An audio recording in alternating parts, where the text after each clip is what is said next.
కేంద్రంతో కలిసి వస్తుందన్నారు కేంద్ర మంత్రి కిషన్ రెడ్డి.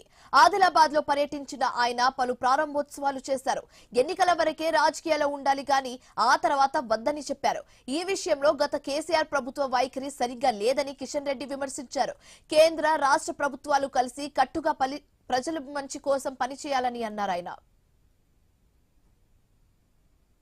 అనేక సార్లు కేసీఆర్ ముఖ్యమంత్రిగా ఉన్నప్పుడు అనేక ఉత్తరాలు వరంగల్ ఎయిర్పోర్ట్ విషయంలో, ఆదిలాబాద్ ఎయిర్పోర్ట్ విషయంలో, ఖమ్మం కొత్తగూడెం విషయంలో అనేక సార్లు ఉత్తరాలు రాశాను. అనేక సార్లు మరి ఉత్తరాలు వస్తే ఏ ఒక్క ఉత్తరాన్ని కూడా ఈ రోజు వరకు కూడా జవాబు రాలేదు నాకు. చివరకు ఆ రోజు సివిల్ ఏవియేషన్ మినిస్టర్గా ఉన్నటువంటి జ్యోతిరాదిత్య సింధియా గారికి చెప్పాను, స్వయంగా నేను ఉత్తరం రాస్తే స్పందన లేదు, మీరు ఒకసారి వెళ్ళండి అంటే ఆయన కేసీఆర్ గారి ఇంటికి ప్రగతి భవన్కి వెళ్ళే రోజు ఈ విషయంపైనే చర్చించడం జరిగింది. కానీ అక్కడ నుంచి నామమాత్రపు స్పందన వచ్చింది.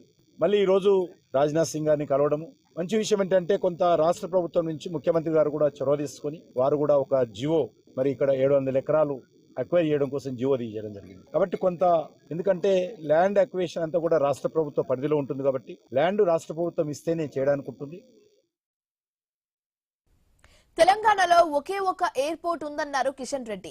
ఏపీలో తిరుపతి, విశాఖపట్నం, విజయవాడ, కర్నూలు వంటి ప్రాంతాల్లో విమానాశ్రయాలు ఉన్నాయని గుర్తు చేశారు.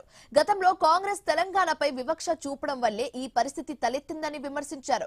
కేసీఆర్ సీఎంగా ఉన్నప్పుడు వరంగల్, ఆదిలాబాద్, కొత్తగూడెంలో ఎయిర్పోర్ట్స్ ఏర్పాటుకు చాలా ఉత్తరాలు రాశానని స్పందన రాలేదని చెప్పారు. అప్పటి పౌర విమానయాన మంత్రి జ్యోతిరాదిత్య సింధియా కూడా స్వయంగా కేసీఆర్ ను కలిసి చర్చించారని కిషన్ రెడ్డి గుర్తు చేశారు. ఆదిలాబాద్ లో విమానాశ్రయానికి రేవంత్ రెడ్డి ప్రభుత్వం 700 ఎకరాల సేకరణకు జీవో విడుదల చేయడం సంతోషమని చెప్పారు. ఈ విమానాశ్రయం రక్షణ శాఖ పరిధిలోకి వస్తున్న ఎంపీ నగేష్, ఎమ్మెల్యే పాయల్ శంకర్ సహా పలువురు నాయకులు రాజ్నాథ్ సింగ్ ను కలిసి విజ్ఞప్తి చేయడంతో సానుకూల స్పందన వచ్చిందని చెప్పారు.